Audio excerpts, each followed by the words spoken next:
Hola, ¿qué tal mi gente? Sean todos bienvenidos una vez más a este audio video donde sabemos que la voluntad del pueblo es la base de la autoridad del poder público y esta voluntad se expresará mediante elecciones auténticas que habrán de celebrarse periódicamente por sufragio universal e igual y por voto secreto u otro procedimiento equivalente que garantice la libertad del voto. El pueblo quiere ver y oír al próximo candidato, al cacique general Chillo Todobo, Octavio Montezuma, Echigo Crundubo, Clementina Pérez, Onchanco Doroteri, Cecilio Palacio. Y es por eso están todos invitados, todos los integrantes de CUE, gente Andarita Guaire, Kiruchene, Juenan de Mlane, los integrantes de Movimiento Unido en de Panamá y Rescate por la Gobernabilidad Movimiento Sociedad Civil.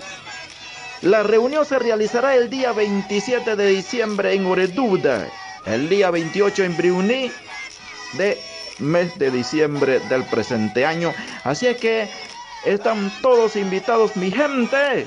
El poder público solo emana del pueblo. El poder está en tu mano. Contamos con usted, mi hermano, habitante de la comarca, usted mismo. Estoy hablando con usted, mi gente. Arriba, Octavio Montezuma, Cacique General 2022. Mano limpia.